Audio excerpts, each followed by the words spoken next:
Hello everyone. So in the last video we have covered appointment of auditor.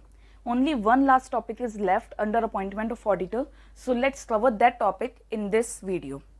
So we have discussed appointment of auditor, appointment of subsequent auditor in case of company other than government company. We have discussed appointment, let's make notes also, appointment of subsequent auditor in case of company other than government company.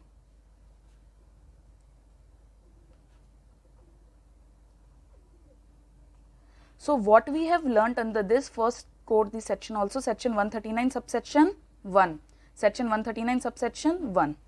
So what we have learned under this section is in every AGM, shareholder will appoint in every AGM, shareholder will appoint for 5 AGM after obtaining written certificate from auditor,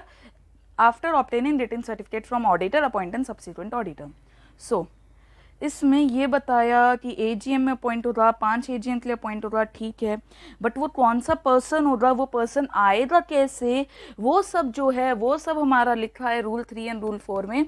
rule 3 and rule 4 में ये लिखा है कि कैसे वो person decide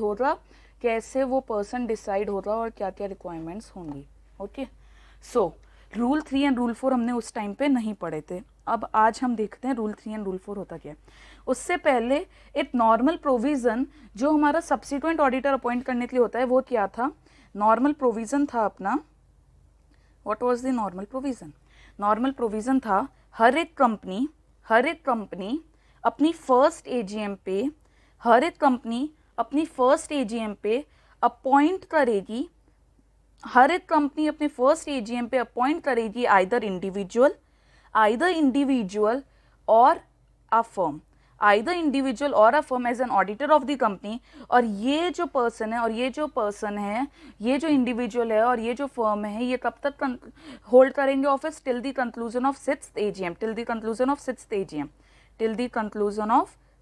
AGM. Okay, now the question arise. जब हमने पहले पढ़ा तो मैंने बोला था कि शेयर होल्डर्स एजीएम में 5 एजीएम के लिए अपॉइंट होगा ऑडिटर. शेयर होल्डर्स एजीएम में 5 एजीएम के लिए अपॉइंट करेंगे auditor.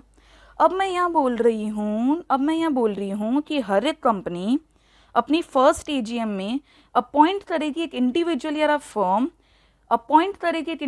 Firm, as a auditor of the company, and वो जो इंडिविजुअल और फर्म है वो होल्ड करेगा office till the conclusion of sixth AGM.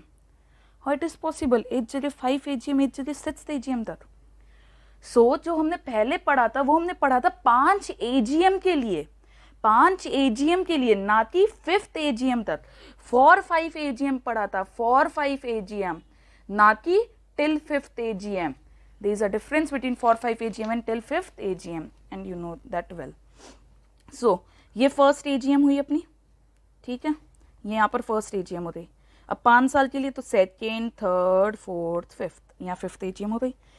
तो ये यहाँ पर अपॉइंट हुआ, 1 एजीएम करी उसने, 2 करी, 3 करी, 4, बस 4 एजीएम करी.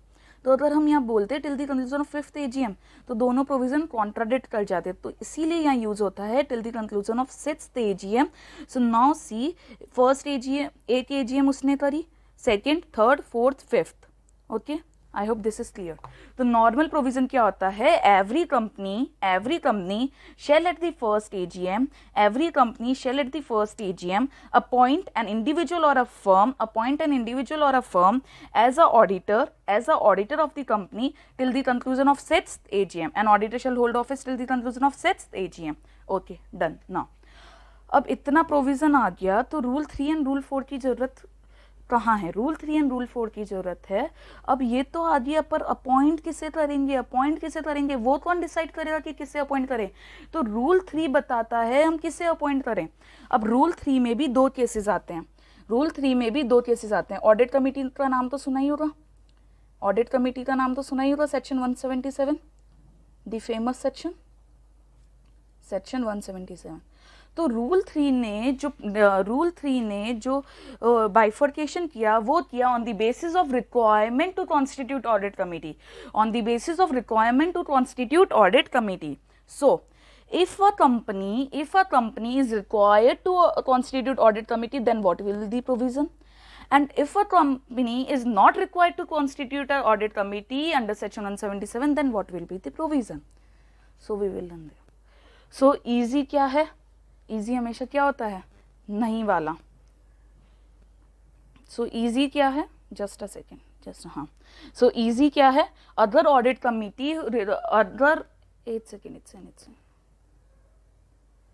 If it is not required, just give me a second.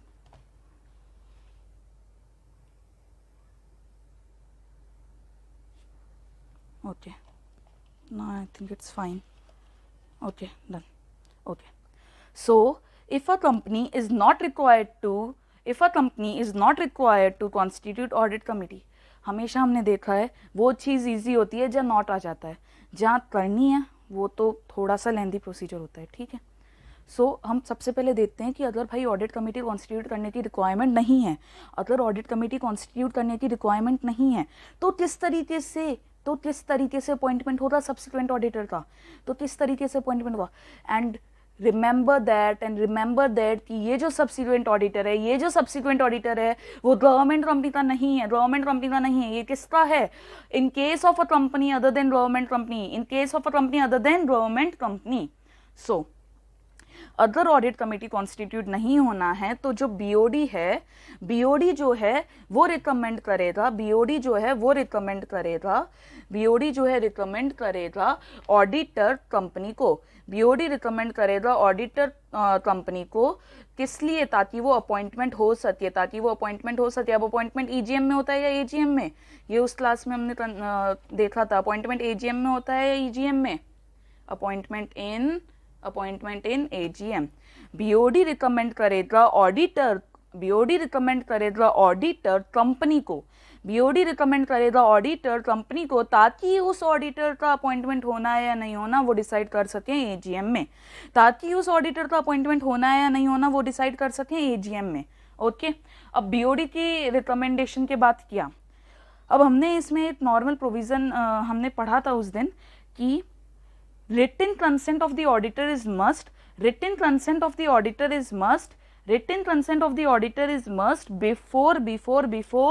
before appointing that person as a auditor. So हम क्या करेंगे? हम बोलेंगे अभी बीओडी ने रिकमेंड तो कर दिया, अब हम ऑडिटर से रिटन कंसेंट लेंगे.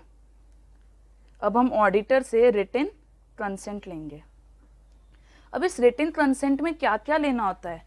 ये जो रिटन कंसेंट में क्या क्या लेना होता है ये हमारा दे रखा है रूल 4 में. ये जो रिटन कंसेंट में क्या क्या देना होता है ये दे रखा है रूल 4 में. सो रूल 3 में क्या है? रूल 3 में ये बताया है कि किस तरीके से अपॉइंटमेंट होगा, चाहे अब रूल 3 में ऑडिट कमेटी कॉन्स्टिट्यूट करना हो चाहे ना करना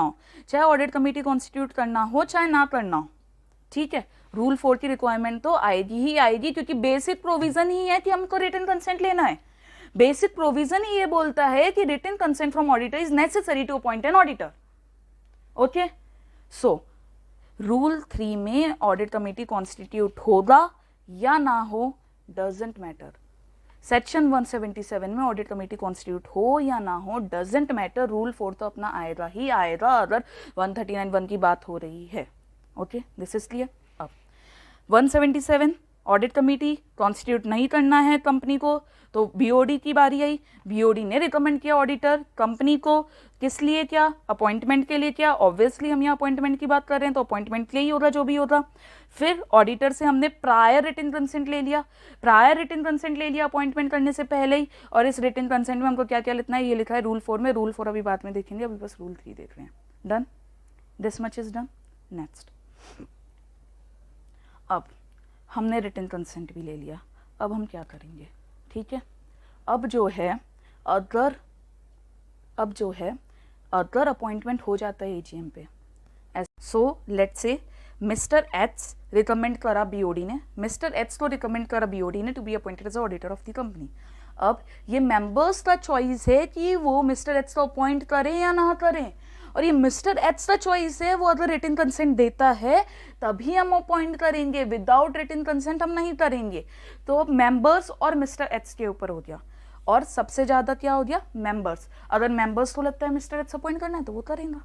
अब अगर अपॉइंटमेंट हो जाता है, लेट से मिस्टर एच का अपॉइंटमेंट भी हो गया, अब अगर अपॉइंटमेंट हो जाता है तो फिर आगे क्या, अब अगर अपॉइंटमेंट हो जाता है तो फिर आगे क्या, अब अगर अपॉइंटमेंट हो जाता है एजीएम में, तो जो कंपनी है, अब कंपनी की रिस्पॉन्सिबिलिटी आ जाती है कि वो जो मिस्टर एच है, मिस्टर एच थे हमारे केस में, तो वो मिस्टर एच को बताएं, और वो मिस्टर एच को बताएं कि हमने उनको अपॉइंट कर लिया as a auditor of the company, and एक फॉर्म एडीटी 1 भी फाइल होगा, एंड फॉर्म एडीटी 1 भी फाइल होगा विद द रजिस्ट्रार। रजिस्ट्रार के पास फॉर्म एडीटी 1 भी फाइल होगा, फॉर्म एडीटी 1 रजिस्ट्रार के पास फाइल होगा विद इन कितने दिन, 15 दिन के अंदर अंदर, and this time limit is important. Appointment हो गया एजीएम में, उसके बाद कंपनी ने इंटीमेट भी कर दिया मिस्टर एच को कि आपका अपॉइंटमेंट हो गया है। अब कंपनी फॉर्म एडीटी 1 फाइल करेगी रजिस्ट्रार के पास विद इन 15 डेज।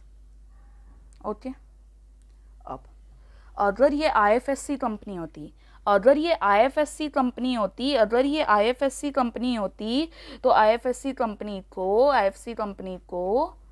30 डेज मिले हैं, आईएफएससी कंपनी को 30 डेज मिले हैं फॉर्म एडीटी 1 फाइल करने का इंस्टेड ऑफ 15 डेज। ठीक है, सो ये है हमारा rule 3 in case audit committee is not required to be constituted. So एक बार फटाफट से कर लेते हैं। रूल 3, ऑडिट कमेटी अगर कॉन्स्टिट्यूट नहीं करना तो बीओडी जो है वो रिकमेंड करेगा ऑडिटर कंपनी को, और अपॉइंटमेंट कंपनी को किसके लिए, अपॉइंटमेंट हो जाए एजीएम में। अब ऑडिटर से रिटन कंसेंट लेंगे, रिटन कंसेंट में क्या क्या लेना होगा वो हम अभी रूल 4 में देखेंगे। अगर अपॉइंटमेंट हो जाता है एजीएम पे तो कंपनी की रिस्पॉन्सिबिलिटी है, तो कंपनी की रिस्पॉन्सिबिलिटी है कि वो इन्फॉर्म करे मिस्टर एच को, कि वो इन्फॉर्म करे किसको, कंसर्न्ड ऑडिटर को, कि वो इन्फॉर्म करे कंसर्न्ड ऑडिटर को, और साथ ही साथ फॉर्म एडीटी 1 फाइल कर दे विद इन 15 डेज, और अगर आईएफएससी कंपनी है तो within 30 days. So this was the whole case अगर ऑडिट कमेटी कॉन्स्टिट्यूट नहीं होना है। अब अगर ऑडिट कमेटी कॉन्स्टिट्यूट होना है, बहुत ईजी है, सो उस पर जाते हैं। अब अगर ऑडिट कमेटी कॉन्स्टिट्यूट होगा तो बोर्ड की जगह सबसे पहले रिस्पॉन्सिबिलिटी दे देते हैं ऑडिट कमेटी की। ठीक है, ऑडिट कमेटी की दे देंगे, ऑडिट कमेटी की रिस्पॉन्सिबिलिटी होगी सबसे फर्स्ट। अब ऑडिट कमेटी जो है बोर्ड किसको रिकमेंड करती थी, बोर्ड किसको रिकमेंड करती थी, बोर्ड करती थी कंपनी को। अब ऑडिट कमेटी जो है वो रिकमेंड करेगा बोर्ड को, ऑडिट कमेटी किसको रिकमेंड करेगा, बोर्ड को। ठीक है, बोर्ड रिकमेंड करते थे कंपनी को, अब ऑडिट कमेटी रिकमेंड कर देगी बोर्ड को for appointment in AGM. Simple, audit committee recommend कर देगी बोर्ड को फॉर अपॉइंटमेंट इन एजीएम। अब सबसे पहले बोर्ड अगर एग्री कर जाता है, बोर्ड अगर एग्री कर जाता है तो ये फर्दर सॉरी आज वीडियो में काफ़ी डिस्टर्बेंस है। सो अगर ऑडिट कमेटी, सबसे पहले again start, audit committee constitute करना मैंडेटरी है कंपनी के लिए, ऑडिट कमेटी कॉन्स्टिट्यूट करना मैंडेटरी है कंपनी के लिए। तो इस केस में अपॉइंटमेंट कैसे होगा, तो इस केस में सबसे पहले ऑडिट कमेटी जो है रिकमेंड कर देगा जो भी ऑडिटर उसको सही लगता है बोर्ड को, ऑडिट कमेटी रिकमेंड करेगा बोर्ड को for appointment in AGM, for appointment in AGM. अगर बोर्ड एग्री कर जाता है इस रिकमेंडेशन से, अब दो ही चीज़ होती है, या तो बोर्ड एग्री कर जाए या बोर्ड डिसएग्री कर जाए। अगर बोर्ड एग्री कर जाता है तो वो फर्दर रिकमेंड कर देगा, फर्दर रिकमेंड कर देगा किसको, to the members in AGM, further recommend कर देगा to the members in AGM, further recommend कर देगा to the members in AGM. Okay, further recommend कर देगा to the members in AGM. उसके बाद सेम ये वाला आ जाएगा कि हम ऑडिटर का रिटन कंसेंट लेंगे बिफोर अपॉइंटमेंट, रूल 4 में कंसेंट का दे रखा है, फिर अगर अपॉइंटमेंट हो जाता है तो दिस। ठीक है, अगेन ऑडिट कमेटी कॉन्स्टिट्यूट करना मैंडेटरी था, तो उस केस में सबसे पहले ऑडिट कमेटी ने रिकमेंड किया ऑडिटर टू दी बोर्ड ताकि वो अपॉइंटमेंट हो सके एजीएम में। अगर बोर्ड एग्री कर जाता है उस पर्सन के अपॉइंटमेंट से या उस फर्म की अपॉइंटमेंट से एज ऑडिटर, तो वो मेंबर्स को फर्दर रिकमेंड कर देता है, for the appointment in AGM, अब क्या होगा, अब सेम यही वाला प्रोसेस फॉलो हो जाएगा। क्या प्रोसेस था, ऑडिटर से रिटन कंसेंट लेंगे। अब अगर अपॉइंटमेंट हो जाता है एजीएम में तो कंपनी को कंसर्न ऑडिटर को बताना होगा और साथ ही साथ फॉर्म 81 फाइल करना होगा रजिस्ट्रार के पास विद इन 15 डेज, और अगर आईएफएससी कंपनी है तो विद इन 30 डेज। ये पूरा केस है। पर अगर बोर्ड डिसएग्री कर जाता है, अगर बोर्ड डिसएग्री कर जाता है तो क्या, अब यहाँ जाते हैं। बोर्ड जो है क्या कर गया, डिसएग्री। भाई बोर्ड में आ गया ईको, बोर्ड बोलता है मुझे तो ये अपॉइंट करने का ही नहीं है, तो अब क्या होगा। अगर बोर्ड डिसएग्री कर जाता है रिकमेंडेशन से, अगर बोर्ड डिसएग्री कर जाता है रिकमेंडेशन से, तो ये रेफर कर देता है, रेफर बैक कर देता है, ये वापस ऑडिट कमेटी को कर देता है, अपने रीजंस लिख के बता देता है कि मैं क्यों कंसीडर कर रहा हूँ, डिसएग्री मैं क्यों कर रहा हूँ, उससे रीज़न लिख के वो ऑडिट कमेटी के पास दे देता है। अब अगर ऑडिट कमेटी अपना ओरिजिनल रिकमेंडेशन रिकंसिडर करती है, अब अगर नेक्स्ट पेज पे आ जाते हैं, ओके,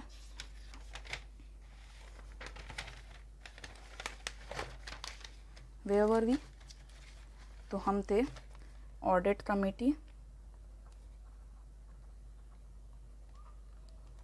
कॉन्स्टिट्यूशन मैंडेटरी है, ठीक है, इसमें ऑडिट कमेटी ने बोर्ड को दे दिया और बोर्ड जो है डिसएग्री कर दिया। डिसएग्री करने के बाद बोर्ड ने अपने रीजंस लिख के ऑडिट कमेटी को भेज दिया, ठीक है, इतना अपना हुआ। अब अगर ऑडिट कमेटी रिकंसिडर करता है अपना original recommendation, audit committee if reconsider its original recommendation, अगर करता है तो हम स्टेप 1 पे वापस चले जाएंगे, सारी की सारी चीज़ें वापस होंगी, ठीक है। यही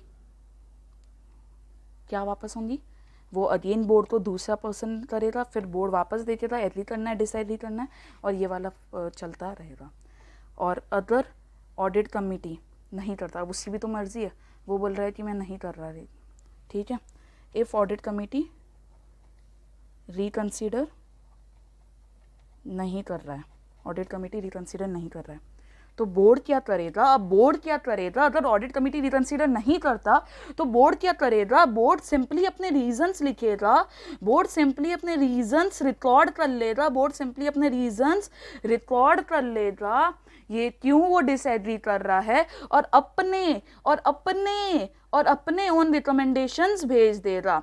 बोर्ड सिंपली क्या करेगा, बोर्ड रीजंस लिख देगा कि भाई मैं क्यों डिसएग्री कर रहा हूं, और अपना ओन रिकमेंडेशन भेज देगा, रिकमेंडेशन भेज देगा, और फिर अगेन हमारा वही हो जाएगा कि हमको ऑडिटर का कंसेंट लेना होगा रिटन, एंड वही सारी चीज़ें रिपीट हो जाएंगी। अब नाउ एक बार फिर से अब ऑडिट कमेटी कॉन्स्टिट्यूट करना मैंडेटरी था, तो फिर ऑडिट कमेटी ने बोर्ड को रिकमेंड किया एक इंडिविजुअल या फिर firm to be appointed as an auditor. अगर बोर्ड एग्री कर जाता है तो वो फर्दर रिकमेंड करता है मेंबर्स को एजीएम में, और अगेन ये शुरू हो जाता है अपना रिटन कंसेंट वाली सारी चीज़ें, बहुत बार दे चुके हैं, अब नहीं कर रहे। अगर बोर्ड डिसएग्री कर जाता है तो वो अपने रीजंस लिखकर ऑडिट कमेटी को दे देता है कि मैं क्यों डिसएग्री करता हूँ, ठीक है। अब ऑडिट कमेटी अगर उनको रिकंसीडर करता है अपने ओरिजिनल रिकमेंडेशन को रिकंसीडर करता है, तो वो स्टेप 1 पे आ जाता है। अगेन बोर्ड वाली सारी चीज़ें इसी फ्लो में वापस चलने लग जाएंगे। और अगर वो रिकंसीडर करने से मना बोल देता है, तो बोर्ड क्या करता है, सिंपली अपने रीजंस लिखता है, अपने रीजंस रिकॉर्ड करता है और अपनी ओन रिकमेंडेशन भेज देता है। फिर अगेन वही सारी चीज़ें आ जाएगी, क्या सारी, ऑडिटर को रिटन कंसेंट देना होगा अपॉइंटमेंट से पहले, और फिर अगर अपॉइंटमेंट हो जाता है एजीएम में तो कंपनी को इन्फॉर्म करना होगा कंसर्न ऑडिटर को, और ADT-1 भी फाइल करना होगा रजिस्ट्रार के साथ विद इन 15 डेज, और इन case of specified IFSC company तो 30 days instead of 50 days. Rule 3 is completed. Now rule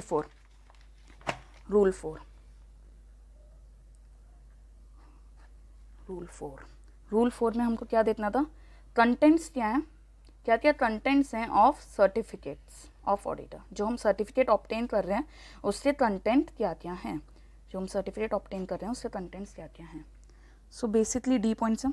सबसे पहले इंडिविजुअल या फर्म जो भी अपॉइंट हो रहा है वो डिस्क्वालीफाइड नहीं होना चाहिए। सबसे फर्स्ट डिस्क्वालीफाइड नहीं होना चाहिए, डिस्क्वालीफाइड नहीं होना चाहिए, इंडिविजुअल या फर्म डिस्क्वालीफाई नहीं होना चाहिए। अब कहाँ डिस्क्वालीफाई नहीं होना चाहिए, तो इसकी अपनी लंबी लिस्ट है। कंपनीज एक्ट 2013 में डिस्क्वालीफाई नहीं होना चाहिए, सीए एक्ट 1949 में डिस्क्वालीफाइड नहीं होना चाहिए, ऑडिटर को क्राइटेरिया सेटिस्फाई करना होगा जो कि कहाँ दे रहता है अंडर सेक्शन 141, और साथ ही साथ फैक्ट डिस्क्लोज जो सर्टिफिकेट में ट्रू एंड करेक्ट है।